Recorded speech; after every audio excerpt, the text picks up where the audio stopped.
Bonjour, je m'appelle Gayle Ouellette et puis je suis la fondatrice du Regroupement québécois des maladies orphelines et son centre IRAR.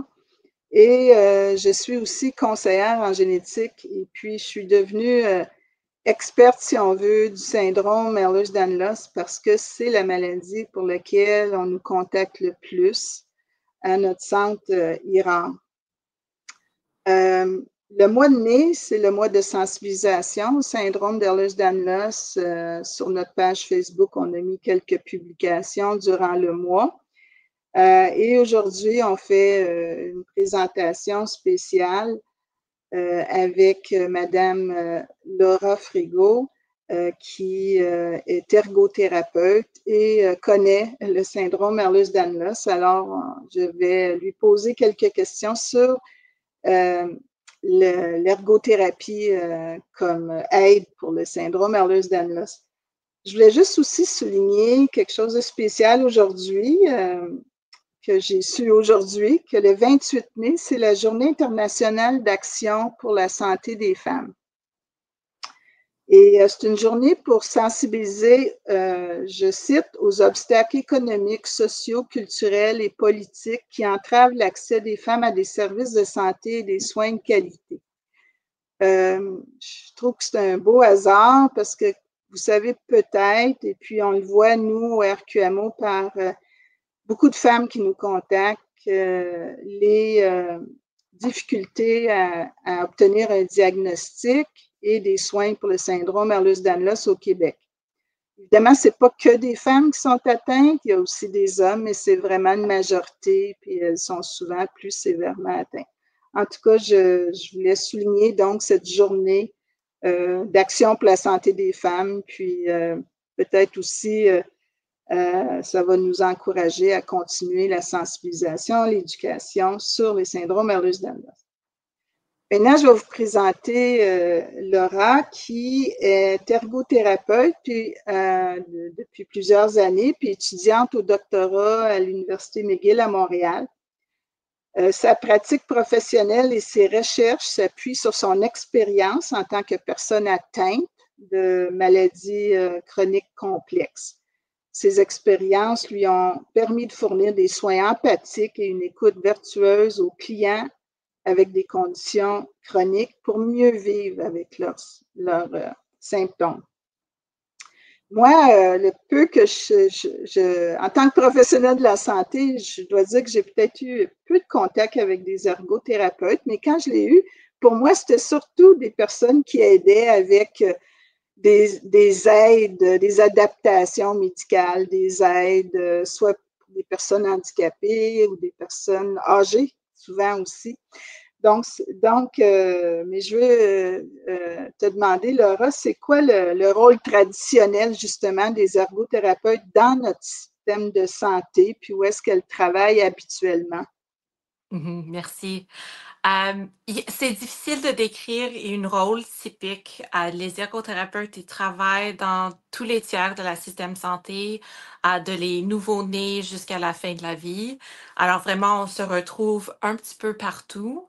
On a un intérêt très fort dans les aides techniques et les adaptations à des activités et ce qu'on voit du côté de les handicaps physiques. Beaucoup de le temps, c'est là où est-ce qu'on est de trouver les bonnes solutions techniques pour aider et aider avec la participation dans les activités de vie de la personne. Et c'est tout ce qu'on fait, c'est relié avec le fonctionnement de l'individu. Et alors, ça peut toucher la communication, ça peut toucher la motricité fine, la motricité globale, l'alimentation et toutes les activités de vie de ce qu'on peut penser. Les ergothérapeutes ont un grand rôle dans le retour au travail après des maladies ou des accidents. On a aussi un grand rôle du côté pédiatrie pour ceux qui ont les différences de développement, de les aider à atteindre les différentes étapes de développement pendant l'enfance. On a aussi beaucoup d'ergothérapeutes qui travaillent dans les écoles avec les enfants typiques et les enfants ayant des besoins particuliers. Alors, on se retrouve un petit peu partout. Et ce qui nous rejoint ensemble, c'est vraiment cette emphase sur le fonctionnement de l'individu et vraiment la participation. OK, ben merci. Donc, je vois que c'est vraiment un rôle diversifié. Et puis, Mhm. toi, tu t'es spécifié, ben, j'ai pas spécifié non plus que toi, tu es en pratique privée maintenant. On en parlera à la fin s'il y a des gens qui veulent tes services.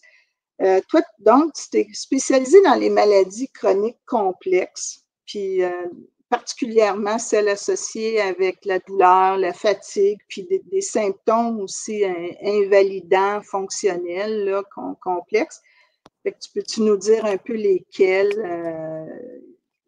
Il y en a beaucoup de maladies chroniques complexes, mais tu spécialises peut-être dans certaines en particulier. En particulier, j'ai le plus de formation dans le syndrome SED et d'autres conditions de hypermobilité. J'ai aussi une formation du côté du COVID long et qui a beaucoup des mêmes outils qu'on utilise avec ceux qui ont la fatigue chronique. Et de plus, ceux qui ont les diagnostics de fibromyalgie aussi. Je trouve qu'avec je m'excuse, il y a un autre très important sur la liste, c'est les troubles neurologiques fonctionnels aussi. Mm-hmm, mm-hmm. Et je pense que une des choses qui unit tous ces diagnostics, c'est l'expérience dans le système de santé. À les premiers rendez-vous, on a beaucoup qui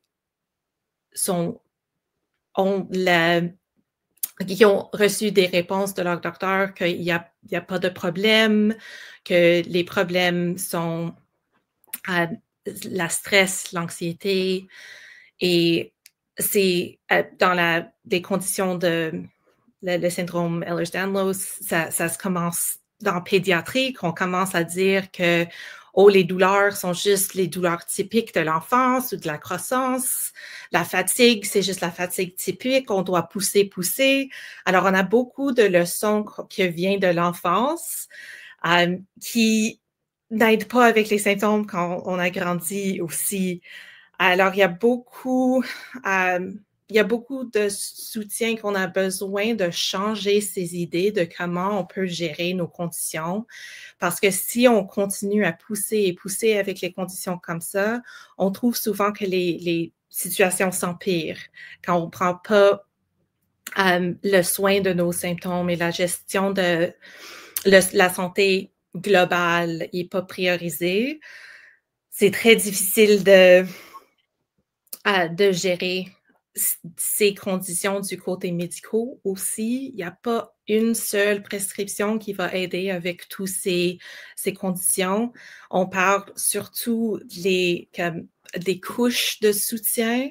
C'est pas un outil ou une couche qui va résoudre tous les problèmes. On doit vraiment amasser beaucoup, beaucoup différents outils pour différentes situations pour avoir cette gestion de nos conditions. Et c'est des conditions qui sont tellement différentes d'une personne à une autre aussi. Alors, les solutions qui travaillent pour quelqu'un, ils vont pas peut-être travailler pour quelqu'un d'autre. Alors, ce que je trouve, c'est qu'on doit vraiment s'habituer à trouver la prochaine outil pour essayer et trouver de l'espoir pour continuer à pousser pour mieux gérer ces symptômes. Et on n'a pas d'aide du côté médical non plus. Et je pense que les ergos ont une bonne formation là-dedans parce qu'on peut parler de les adaptations, on peut parler de la priorisation aussi du côté de pacing et gestion de la fatigue. Alors, il y a beaucoup d'outils qui existent, mais qui n'existent pas dans le contexte d'un rendez-vous médical de 15 minutes. Non, Alors, pas du tout. vraiment, on a besoin de quelqu'un qui comprend la gravité de la situation et comprend comment ça touche à tous les aspects de vie. Et en ergo, c'est l'aspect de l'ergo qui m'a attirée au début. C'est vraiment que tout ce qu'on apprend du côté des intervention avec l'écothérapie, ça peut être adapté et apporté à tous les environnements et à toutes les activités. Alors, c'est pas quelque chose qui reste à l'école, qui reste au travail, c'est vraiment quelque chose que on amène les outils avec nous dans chaque activité et dans chaque domaine. OK. Donc, ce que tu soulèves, c'est ce qu'on voit nous aussi, là, c'est que c'est pas reconnu assez tôt, le syndrome Ehlers-Danlos, puis d'autres maladies du tissu conjonctif aussi, là, que ça peut être des fois au lieu du syndrome Ehlers-Danlos. C'est même pas reconnu assez tôt dans l'enfance alors qu'il y a des signes, puis même très tard dans la vie, là, les femmes c'est de l'errance diagnostique, longtemps dans le milieu médical. Donc, comme nous, probablement, toi, à un moment donné, tu as des personnes qui t'arrivent, puis que, tu sais, il aurait pu y avoir de la prévention pour certaines choses ou de l'anticipation pour aider à réduire les symptômes, mais c'est peut-être rendu à un stade où même il y a plus de dommages que si on avait reconnu avant. Donc, j'imagine que, puis ce que je comprends dans ce que tu dis, c'est, puis ça, on le sait, là, même un médecin qui connaît ça, différentes spécialités, parce qu'on sait que c'est complexe, multisystémique, c'est ça, il n'y a pas de remède miracle, il n'y a pas, même dans les différentes spécialités, c'est du cas par cas, hein, parce que chaque personne est différente. Puis, bon, au moins si le milieu médical faisait ce qu'il y avait à faire, parce qu'on le voit dans d'autres pays où il y a des cliniques multidisciplinaires, où il y a des médecins qui connaissent bien comment traiter les symptômes. Mais toi, bon, évidemment, c'est pas ça que tu peux faire, là. C'est les traitements que les médecins devraient faire. Donc, c'est vraiment ton approche là, dont tu dis, ben, j'ai compris qu'il y avait deux choses, parce que tu peux quand même donner des conseils pour ce qui est par exemple, là, des problèmes musculo-squelettiques. Tu peux parler de ce qui existe pour aider à protéger ou soutenir les articulations, même réduire la douleur, etc.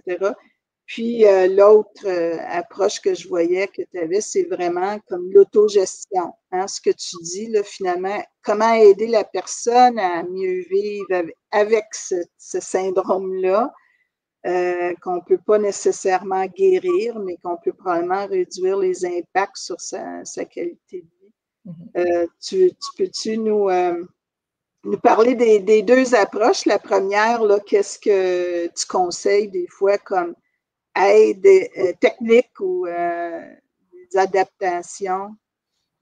Souvent, on commence avec les écrans. C'est quelque chose que quand on est dans une crise de douleur, une crise de fatigue, c'est une distraction facile qu'on on a accès.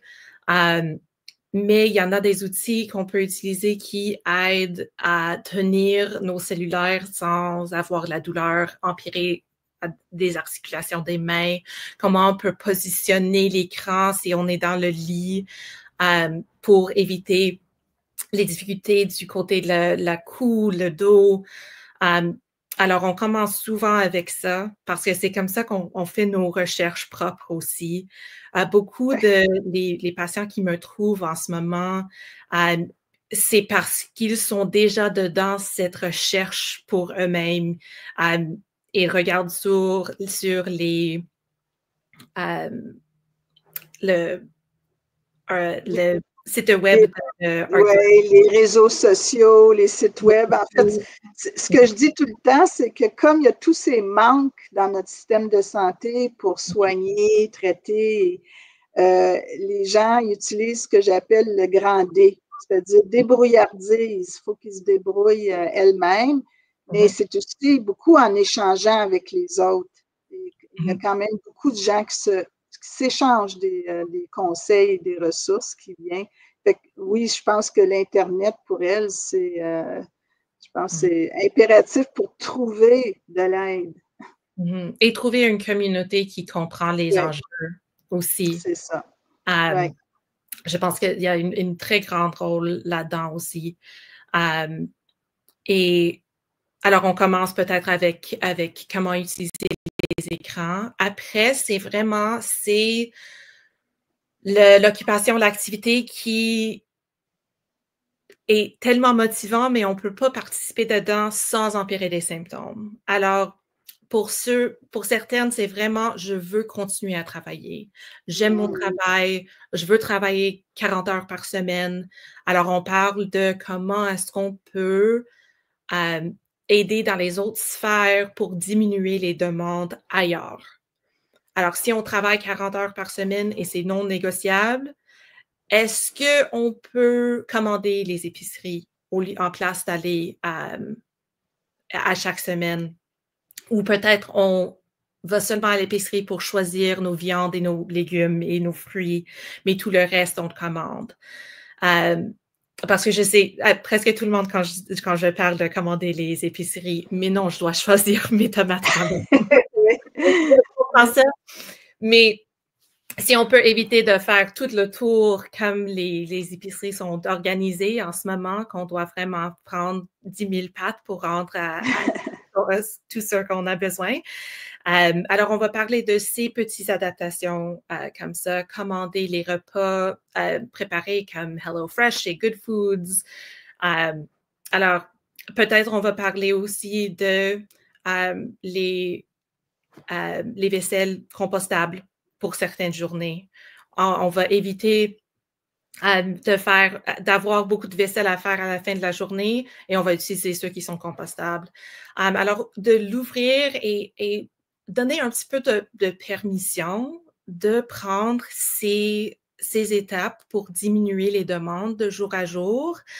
Parfois, quand on a ces expériences de les autres qui nous disent non, on doit seulement essayer un petit peu plus fort, on doit pousser un petit peu plus fort.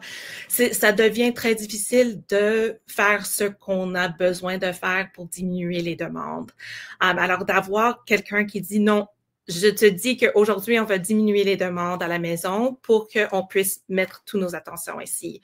Et il y en a que je veux pas travailler, ça prend toute mon énergie pour rester à la maison et de cuisiner pour mes enfants. Je veux vraiment cuisiner pour les enfants. Aide-moi à le faire. Alors, on va parler de la protection des articulations pendant ces tâches, les différents outils et adaptations qu'on peut utiliser. Alors, ça devient vraiment individuel très rapidement en ergothérapie, je trouve. Et parce que ça suit la motivation de l'individu. Donc, la priorité de l'individu. Donc, comment gérer ça pour mieux faire ce qu'on veut, que ce soit étudier, travailler ou prendre soin de sa famille. Dans le fond, chaque personne a sa priorité. Okay. Il y en a de temps en temps où est-ce que c'est tout simplement comment est-ce que je peux continuer à prendre tous ces rendez-vous médicaux. Ah, oui. Ouais. Alors, de planifier comment est-ce qu'on peut organiser toute la semaine autour de ces grandes demandes énergétiques qui sont les rendez-vous à l'hôpital et à certaines cliniques, que ça peut durer très, très longtemps et empirer les symptômes juste présentés encore dans le bureau de médecin. Oui, ça, c'est... puis ce qui est triste, c'est que souvent, c'est des rendez-vous. Souvent, on me dit que c'est des rendez-vous qui réussissent à avoir après longtemps, mais qui n'aident pas nécessairement du côté médical. Là. Donc, oui, ben, c'est vrai aussi les remarques des autres personnes autour. Hein? Ah, t'as juste à être motivé, aller, tu peux quand tu veux, ce genre de choses. Des fois, les gens nous disent là, qu'ils entendent de l'entourage, là, qu'ils ne comprennent pas nécessairement ce manque d'énergie, qui n'est pas juste une question de vouloir, là, mais qui est vraiment dû à la maladie. Oui, et ça, c'est quelque chose que je touche dessus dans les séances au début aussi. C'est donner un petit peu d'éducation sur les aspects physiologiques qui expliquent beaucoup de ces symptômes. Alors, de parler de la système musculo-squelettique et comment nos nos muscles, ils demandent plus d'énergie pour faire les tâches de jour à jour. Alors, je vais présenter les recherches qui montrent que ceux qui ont le SED, ça prend plus d'énergie pour monter les étages que quelqu'un qui n'a pas les SED. Alors, ça fait de bon sens que la fin de journée, on a pu, parce que ces petites actions que quelqu'un typique, ça se demande rien du corps. Pour nous, ça demande beaucoup. Même juste la régulation automatique de notre système nerveux, on a des graphes qui montrent que pour nous, c'est trop haut, trop bas, trop haut, trop bas, toute la longueur de la journée. Mais sur la surface, on voit la moitié. Mais dedans, on voit ces grands changements qui prennent d'énergie. Alors, juste d'apprendre un petit peu plus pourquoi on a ces symptômes et pourquoi qu'ils ne sont pas vraiment visibles hors de la recherche pour ce moment. Ça, c'est quelque chose d'autre qui réunit beaucoup de les maladies sur lesquelles je spécialise. C'est qu'on ne peut pas vraiment les valider avec les tests cliniques en ce moment. Alors, ça prend quelqu'un qui va te croire. Et comme dans mon bio, je mentionne l'entente virtueuse, c'est quelque chose que c'est de vraiment entendre le témoignage de grandement les femmes qui sont invalidées par leur expérience dans le système de santé. C'est de vraiment être écouté et de parler avec quelqu'un qui comprend ces symptômes. Il y en a beaucoup que c'est la première fois qu'ils parlent avec quelqu'un qui comprend leurs symptômes. Ça fait une grande, grande différence juste d'être croyé dans des rendez-vous. Ça donne beaucoup juste cet aspect-là sans les autres recommandations, juste du côté d'être comprendre. Oui, d'être comprise et crue. C'est notre expérience aussi. La majorité des gens qui nous demandent comment obtenir un diagnostic ou avoir des soins, c'est des personnes dont le médecin, la première ligne, le médecin de famille, il y a différentes situations. Soit qu'il ne connaît pas, donc il ne voit pas le lien entre tous ces symptômes, mais souvent, il ne croit pas, ne veut pas référer. Il y a aussi un problème, c'est qu'ils ont appris ce que c'est le SED, peut-être, là, à un moment donné, durant leurs études médicales, puis on leur a dit simplement que c'est 3 choses en général qu'on dit: problème musculo-squelettique, donc l'hypermobilité, l'hyperlaxité, la peau extensible, puis la fragilité des tissus, donc tu sais, les problèmes de cicatrisation, etc. Les médecins ont retenu que ça, et les critères diagnostiques qui ont été établis sont pas mal meilleurs maintenant, mais ça se limite à ça. Donc, toutes les comorbidités, là, par exemple, la dysautonomie, les problèmes orthostatiques, il y en a qui peuvent avoir des vertiges, des étourdissements, même l'activation mastocytaire, c'est-à-dire celles qui ont des grosses allergies, puis même des fois des chocs anaphylactiques, mais que les médecins ne croient pas. C'est de l'activation mastocytaire qui est peu connue aussi. Ensuite, tous les problèmes gastro-intestinaux, neurologiques, comme des crampes, des spasmes. Ça, c'est... si on va dans la littérature sur le SED aujourd'hui, on trouve tout ça. L'association est établie là, au niveau épidémiologique là, avec les statistiques, mais les médecins, ils ne lisent pas là-dessus. Ils ne savent pas. Donc, ils ne croient pas qu'une personne peut avoir tous ces symptômes, mais c'est acquis aujourd'hui si on regarde la littérature médicale. Puis effectivement, le problème, c'est qu'on ne connaît pas encore là où les causes. On sait qu'il y a cette association-là. C'est vraiment la situation de la majorité des femmes, nous aussi, qui nous contactent, là, de ne pas être crues, de pas que leurs médecins ne connaissent pas. Et l'autre chose, c'est lorsqu'ils ont besoin de spécialistes, il y en a qui connaissent ça, mais c'est complexe à traiter. Il faut vraiment un spécialiste dévoué là, pour aller chercher même consulter des gens peut-être à l'extérieur du Québec pour savoir quoi faire. Fait que c'est...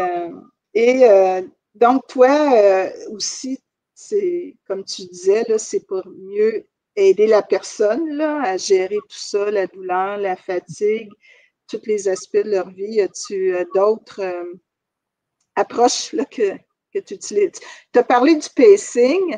Ça, on entend de plus en plus parler. Peut-être que tu peux en parler un peu plus aussi, là, de qu'est-ce que c'est le pacing pour s'économiser son énergie. Oui, alors le pacing, pour moi, ça commence avec beaucoup d'introspection. Alors, ça prend beaucoup de réflexion pour connaître c'est quoi mes patrons de fatigue ou c'est quoi mes patrons d'exacerbation de mes symptômes. Alors, une autre chose qui rend la communication autour du CED un petit peu différente des autres conditions, c'est l'association de le CED avec l'autisme et la TDAH et d'autres diagnostics de neurodiversité. Parce qu'on a une différente façon de communiquer nos expériences. Alors, et on a aussi peut-être une différente connexion avec les sensations dans notre corps. Peut-être il y en a quelques sensations qui sont tellement fortes qu'on ne peut rien entendre d'autre. Et il y en a que les sensations sont tellement peu qu'ils recherchent beaucoup de stimulation pour comme gérer les sensibilités. Et du côté de pacing, ça peut être très difficile d'identifier quand on est fatigué. Je compare un petit peu à mes enfants quand ils étaient petits, que avant, si on manquait un de leurs siestes ou on a resté trop tôt à une souper, on voit qu'ils n'étaient pas fatigués, ils étaient plus énergétiques. Parce qu'on a l'adrénaline qui nous pousse après qu'on ait rendu à ce niveau de fatigue. Alors, on a beaucoup d'énergie et c'est un petit peu difficile à comprendre pourquoi est-ce que j'ai beaucoup d'énergie, mais quand j'arrête, c'est tellement lourd la fatigue que je ne comprends pas que c'est relié à ce que j'ai fait par avant parce que je me sentais très, très bien pendant l'activité. C'est comme un crash, tu veux dire comme un crash, là, ouais. Ouais. Et alors, ça commence avec, sont quoi les premiers signes de fatigue dans notre corps? Alors, est-ce qu'on peut identifier les signes en particulier pour nous qu'on doit se prendre un repos, on doit arrêter ce qu'on fait en ce moment, on doit reprendre un petit moment et reprendre des activités par après. Et c'est différent pour tout le monde. Un autre point de départ pour mes clients aussi, c'est de parler avec ceux qui l'entourent. Alors, sur quoi leur préférence avec la communication vis-à-vis leur fatigue. Dans le passé, si quelqu'un me disait que « Oh, je vois que tu es un petit peu fatiguée, Laura, peut-être tu dois prendre un repos », ça me poussait de faire le plus que possible parce que c'est moi qui décide quand je suis fatiguée. Alors, j'avais beaucoup de problèmes avec ça au début. Alors, comme ma famille, maintenant, ils comprennent quand ils peuvent m'approcher avec ça, comment j'aime être parlé de ma fatigue et mes repos et la type d'aide qui m'aide le plus. Alors, de parler avec ceux qui ont entourent parce que c'est quand quelqu'un est aussi fatigué que les clients avec le CED, le fibro, TNF, tout c'est relié avec la fatigue chronique aussi. C'est une fatigue tellement épuisante que c'est trop de demander aux patients eux-mêmes de le gérer toute seule. On a vraiment besoin de les autres dans notre système de nous aider avec les tâches qu'on doit mettre à côté pour un certain moment de temps aussi. Et quand on devient un expert en pacing, ça regarde comme il y en a beaucoup de mes amis que je connais, ils ont une liste sur un Google Doc. oh, je dois faire ça, oh, je dois faire ça, oh, je dois faire ça. Et dès qu'on a l'énergie, on retourne à cette liste et on commence à faire tout ce qu'on a mis de côté pendant qu'on reposait. Et le but, c'est vraiment de diminuer un petit peu les grands changements de fatigue, où est-ce qu'on fait les boum, on utilise toute notre énergie et on les crache par après, et de trouver un niveau beaucoup plus stable. Au début, ça a l'air de diminuer les activités, mais lorsqu'on peut avoir quelque chose qui est un petit peu plus stable, on voit que c'est beaucoup plus prévisible et qu'on a plus d'une capacité prévisible de jour à jour pour faire comme un moyen à chaque jour au lieu de les jours où est-ce qu'on fait tout et on fait rien, on fait tout, rien. Ah oui, ouais. Avoir quelque chose de constant. Ça me fait voir, tu sais, que c'est beaucoup aussi le deuil d'une façon d'être, hein, parce que dans notre société, mettons que la performance, le multitasking, faire tout en même temps, vouloir, tu sais, être motivé pour faire plusieurs, même avoir plusieurs buts dans la vie en même temps, c'est un deuil de ça, hein, puis il faut trouver comment, en fait, trouver la meilleure solution pour, comme tu disais tantôt, la personne a pu décider quelle sera sa priorité, mais ou si elle veut accomplir beaucoup de choses, ben c'est trouver cette façon-là par le pacing, là, c'est,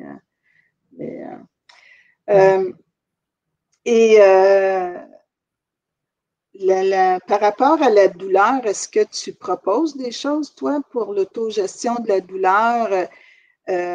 C'est triste parce que il y a déjà eu des cliniques d'autogestion, entre autres à McGill, il y avait un endroit où j'envoyais les gens, pas juste avec le CED, mais des fois, je proposais ça aux gens, puis c'est une clinique, en fait, d'autogestion de douleur et de maladies chroniques, mais qui n'existe plus. Il y a quelques associations de patients pour certaines maladies qui en font, mais c'est quelque chose qui devrait peut-être être plus utilisé ou enseigné, et des programmes lesquels les gens peuvent s'inscrire, apprendre à comment autogérer aussi, là. Est-ce que tu donnes un programme comme ça, toi, d'autogestion pour... C'est pas un programme. Et lorsque la plupart de mes clients en ce moment ont déjà leur propre boîte d'outils, c'est beaucoup de ma pratique, c'est la consultation pour en ajouter des nouveaux. Alors, c'est vraiment toute une liste de différentes ressources qui sont des compléments à ce que tu fais déjà pour juste encore de mettre d'autres couches autour de les symptômes pour la protection et la prévention des grandes exacerbations. Et alors, j'ai pas une façon de gérer et de gérer la douleur ou un programme spécifique. Du côté de la douleur, ça commence beaucoup avec l'éducation, les différents types de douleurs. On parle dans la fibro de la sensibilisation centrale. Alors, c'est ceux qui arrivent à la système nerveux après qu'on a la douleur chronique depuis longtemps. Il y a des interactions entre le système nerveux et nos récepteurs autour du corps qui contribuent à la douleur. Et du côté de SED, on a le risque de blessures très, très graves. Et on a souvent c'est pas comme la douleur chronique quand on a une blessure et après 6 mois, 1 an, on a encore cette douleur. C'est vraiment de la nouvelle douleur, des nouvelles blessures qui vient et va très souvent. Et alors, on a aussi en CED le côté de la sensibilisation centrale. On a la douleur qui est reliée avec les neuropathies aussi. la douleur qui est empirée par les mastocytes. Alors, de comprendre toutes les choses qui contribuent à la douleur et les différents types de douleur. Et comme ça, on peut mettre en place des différents outils pour les différents types de douleurs. Souvent, on parle de comme les recommandations de base, la glace, la chaleur, les bains, des différentes têtes de douche qui peuvent donner les massages, ces outils comme ça, les petites machines de stimulation pour les muscles qui peut aider beaucoup avec certaines douleurs. Les fameux TENS, c'est ça? Ouais. C'est ça. Pour ceux qui... Surtout pour ceux qui l'utilisent déjà, je les connecte avec la cannabis médicaux. Je rencontre beaucoup de personnes qui l'utilisent d'une façon médicale, mais qui l'achètent à la SQDC. Alors, je te vais montrer les différentes côtés médicaux qui sont disponibles, qui sont couverts par le RAMQ. Il y en a un qui pratique autour du Canada, qui est couvert par le RAMQ, tout est en ligne et on peut le mettre sur nos impôts. Alors, les petits changements comme ça, qui vont pas vraiment changer à ceux qu'ils font déjà, mais peut les aider avec le coût, parce que la gestion d'une maladie chronique, c'est aussi très dispendieux. Ouais. C'est une autre raison que ma pratique, c'est surtout la consultation. C'est parce que l'ergothérapie n'est pas bien couvert par beaucoup d'assurances privées. Et ça peut être difficile d'avoir les fonds pour payer pour l'ergothérapie à répétition à chaque semaine. Alors, j'essaie d'aider à prendre des décisions autour de le budget. Alors, si on a un budget fixe pour soutenir la santé, où est-ce qu'on peut mettre de l'argent? J'aide un petit peu à est-ce que c'est mieux de trouver quelqu'un qui peut m'aider avec la gestion de la ménage à la maison? Est-ce que c'est mieux de payer pour un physio et de le faire moi-même? Alors de prendre ces différentes décisions, c'est une autre chose avec tous nos spécialistes qui sont séparés dans leurs différentes spécialités.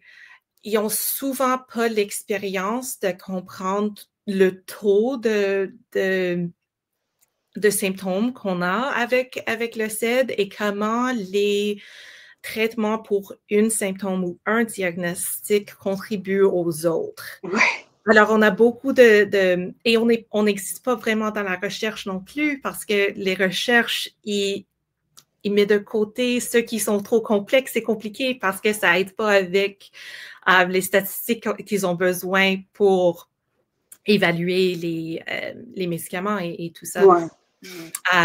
Alors, c'est vraiment, il y a beaucoup d'essais et erreurs. Alors, de trouver des différentes façons de prenez toute cette information je cherche le mot monitor, mais de comment de surveiller nos symptômes, les différents outils qu'on a pour surveiller nos symptômes. Il y en a différentes applications mobiles qu'on peut utiliser avec ça aussi. Alors, juste beaucoup d'éducation pour ces petits changements qui peuvent aider avec le taux mental qui vient avec toute cette gestion aussi.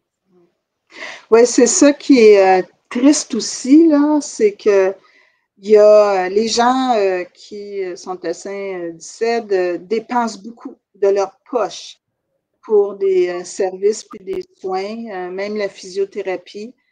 Nous, on trouve ça triste que ça soit pas dans les priorités des centres de réadaptation physique.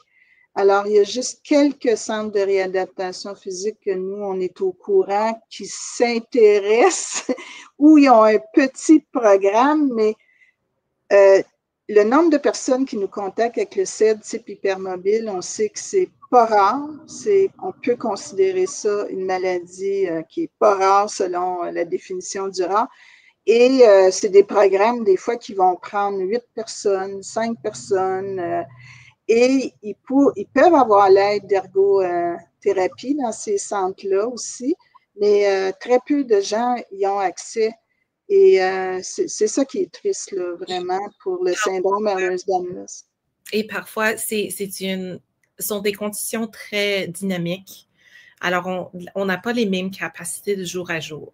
Ouais, et ça devient vraiment difficile avec ces centres de réadaptation qui nous demandent de venir à temps plein.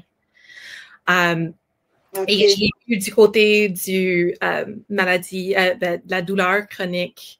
Pendant un de mes stages, on avait un regroupement de 12 la première journée et à la deuxième semaine, on avait 3 qui ont resté avec nous.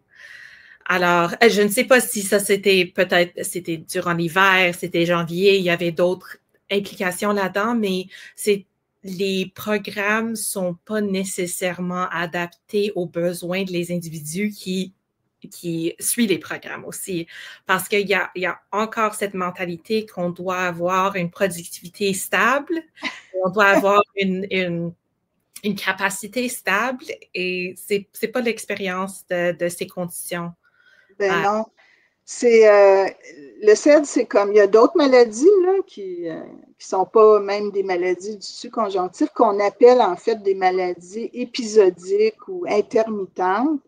Alors, c'est sûr qu'il y a des programmes dans notre système de santé qui sont, il faut être là à telle heure, tel jour, pour tant de temps. C'est sûr qu'on le sait, il y a des personnes comme nous, quand on organise des activités, on sait qu'il y a des personnes qui vont se lever le matin de cette activité-là puis dire « Ah ben là, je peux pas aujourd'hui, je peux pas sortir de chez moi, je peux pas, j'ai beaucoup de douleur ou de fatigue ou un autre symptôme. » Alors ça, c'est sûr que notre système de santé n'est pas adapté à ça.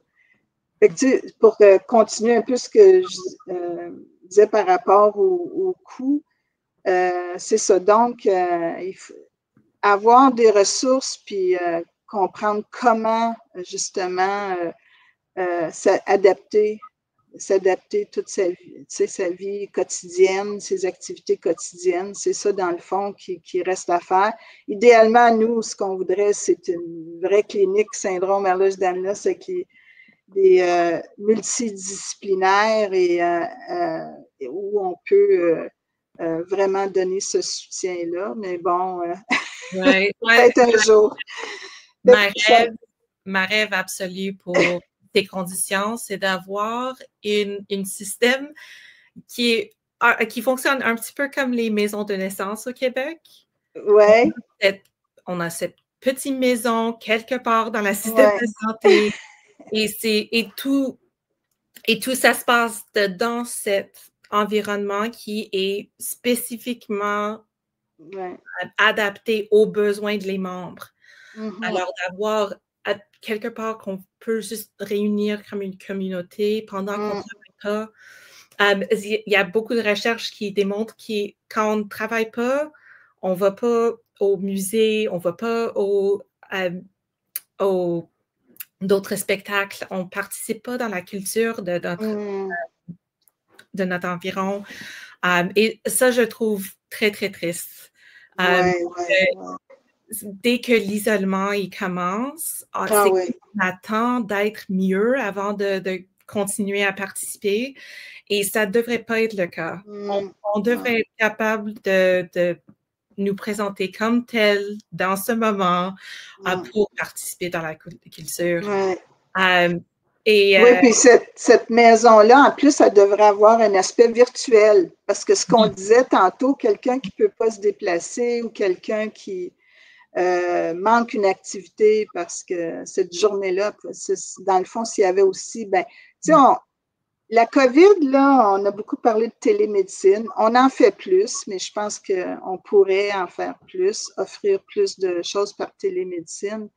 Fait que ça aiderait beaucoup. Mais c'est sûr qu'avoir un lieu où il y a des gens vraiment empathiques, des professionnels empathiques, puis même les personnes elles-mêmes, hein, peuvent aider les autres. Là, mais dans différents systèmes, on a les pairs qui ont les rôles comme ce peer support worker. Ouais. Et sont des positions payées. Et je pense dans l'expérience des femmes en particulier avec les maladies chroniques, d'avoir quelqu'un qui a déjà dépassé ces défis d'attendre les tests, les diagnostics, les difficultés avec l'assurance, les pauses de travail, juste comprendre toutes ces étapes qu'on doit prendre. Ça fait une grande différence.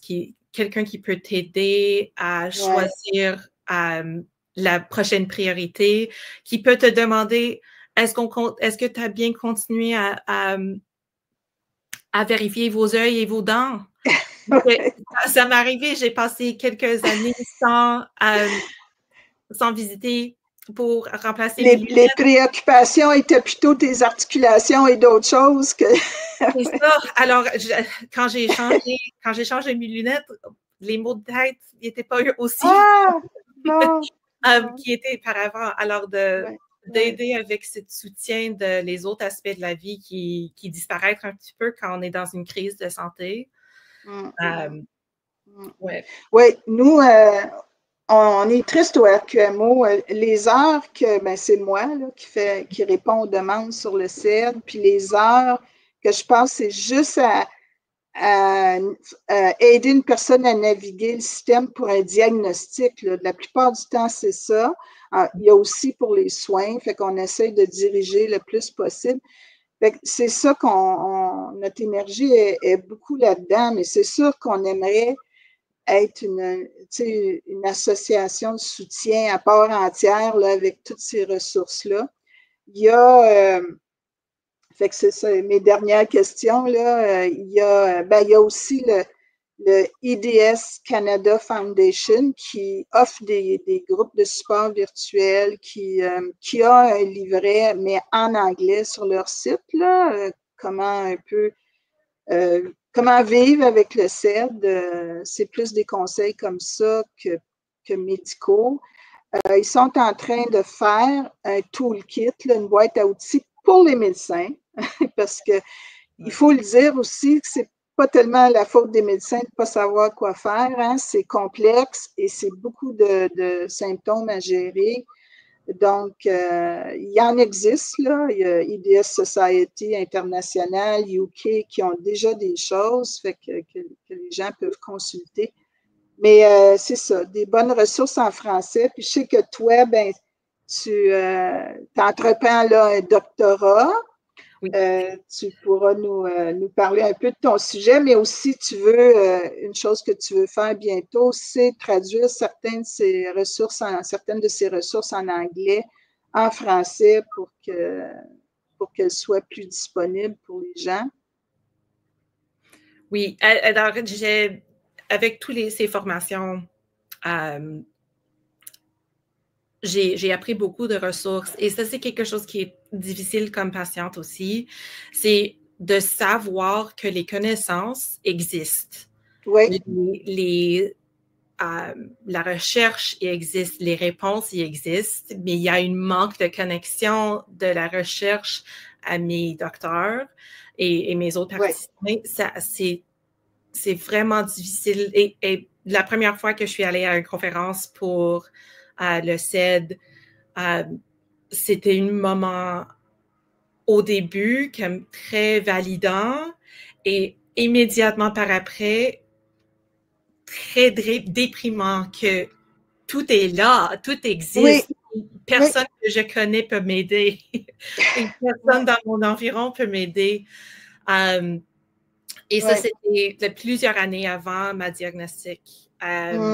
Et alors, je veux vraiment prendre ces informations et les traduire le plus que possible en français parce que beaucoup de les patients que je parle avec, ils apprennent l'anglais à une niveau différente qu'il avait auparavant pour avoir accès à ces ressources. Ouais. Il y a beaucoup plus système de traduction qui peut aider avec ça. Alors, je vais essayer de les utiliser aussi. Et j'ai la permission de beaucoup de ceux qui ont déjà... les auteurs qui les ont publiés, la permission. Oui, c'est important aussi. Là. Ouais. Alors, faut donner le crédit à la première version. Et oui, c'est ça. Moi, je suis la littérature tous les jours sur syndrome Ehlers-Danlos. Et puis, j'ai même calculé, là, c'est vraiment depuis 2017 qu'il y a eu la nouvelle classification. C'est exponentiel, la recherche sur le syndrome Ehlers-Danlos, beaucoup d'aspects différents. Mais c'est vrai que tu parlais tantôt de recherche des médicaments. Ça, il y en a peu. Il y en a peu pour le syndrome. Les seuls essais cliniques avec médicaments, ça a été pour le type vasculaire. Et il y en a encore quelques-uns, mais puis je ne sais pas si vraiment on peut s'attendre. Il y a quelques bonnes recherches là, qui sortent de l'Italie, entre autres, où on a peut-être trouvé un biomarqueur qui va peut-être aider à diagnostiquer, surtout le CED hypermobile puis le spectre de l'hypermobilité. Mais malheureusement, on ne pense pas aujourd'hui qu'il y aura un test génétique là, avec un gène à tester, mais au moins si on trouve des biomarqueurs.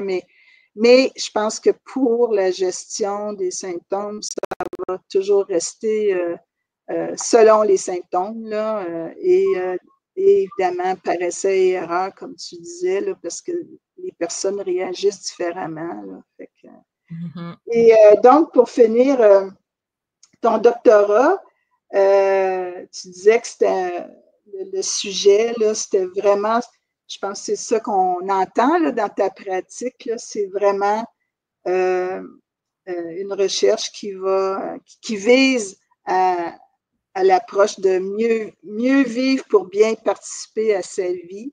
C'est-à-dire, on n'entrevoit pas une guérison, on peut améliorer, réduire certains symptômes, mais c'est vraiment, et j'ai vu que c'est ça ton rôle là, comme ergothérapeute pour aider les gens à mieux vivre et participer à la vie dans les priorités qu'elles ont. Là. Fait que tu vas probablement vouloir évidemment recruter et parler à des personnes avec le CED en lien avec ce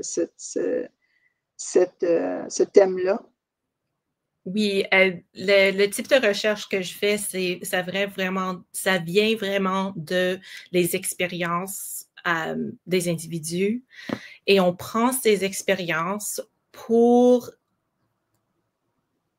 questionner ce qu'on tient comme les vérités. Alors, est-ce que on peut penser qu'il y a une idée qu'on doit être mieux avant qu'on va participer dans la vie? Avec beaucoup de maladies, c'est ça. On a le diagnostic, on a le traitement, et après que ça va mieux, on va retourner à notre vie. Mais avec le CED, avec toutes les complications autour, avec les autres conditions complexes, il n'y a pas une diagnostic clair au début pour beaucoup d'entre nous. Pour moi, ça a pris 14 ans. Et par après, les traitements, c'est des différentes... ça vient des différents angles, ça vient de la nutrition, la sommeil, ma gestion de stress et un petit peu mouvement et exercice, un petit peu de tout. Et ça prend beaucoup de temps pour vraiment voir les grandes différences. Au début, j'ai lu beaucoup de mémoires de personnes qui avaient les maladies chroniques pour comprendre, OK, qu'est-ce que je fais? Comment est-ce que je vais vivre maintenant? Et beaucoup d'entre eux ont dit que ça prend des années avant qu'on s'habitue à une maladie chronique. Alors, ce n'est pas la réponse que je voulais dans ce moment, dans les premières années. Je voulais savoir que, OK, si je fais ça, ça et ça, je vais être adaptée et je peux continuer. Mais vraiment, après des années, j'avais beaucoup plus d'outils, beaucoup plus de compréhension de ceux qui étaient autour de moi, beaucoup plus de fierté dans moi-même avec mes symptômes, avec mes adaptations, avec mes aides de mobilité. Et j'ai vu que, oui, après quelques années, j'étais beaucoup mieux avec mes symptômes. Il n'y avait pas de grands changements dans mon corps et il y avait des symptômes qui sont empirés dans ces années, mais ma participation est vraiment changée dans ces moments. Alors, je veux savoir comment est-ce qu'on peut protéger la participation de ceux qui ont ces maladies chroniques. Est-ce qu'il y a des adaptations qu'on peut prendre pour ceux comme moi qui vont jamais arrêter, vont toujours essayer de nouvelles choses? Comment est-ce qu'on peut apprendre d'eux et de leurs expériences et leurs activités importantes pour les adapter aux autres activités? Alors, c'est vraiment de prendre ces histoires et ces expériences pour agrandir nos compréhensions de ces conditions et comment vivre avec ces conditions. Bon, mais c'est toujours bienvenu d'avoir plus de recherches, surtout sur ces aspects-là, évidemment, là, qui comme on dit, avec une maladie chronique, s'il n'y a pas le remède miracle qui est la guérison, ben, il faut l'approcher de cette façon-là. Merci beaucoup. Laura, je vais indiquer ici. Laura a un site web, ergofrejo.com, où elle offre les services. Bon, comme elle disait, malheureusement,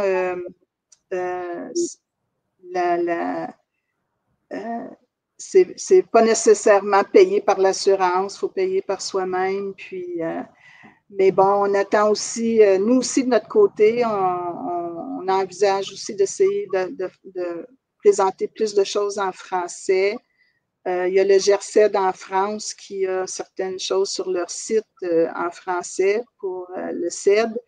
Mais merci pour cette initiative. Et puis, et chez nous, ben, notre site web rqmo.org, il y a une page sur l'hypermobilité et les syndromes Ehlers-Danlos où on a mis des ressources. Il y en a même en français, mais plusieurs ressources que des gens nous ont conseillé de mettre aussi. Il y a les ressources médicales, là, les critères, les classifications, tout ça, mais il y a aussi des ressources là, pour physiothérapie qui sont sur notre site aussi.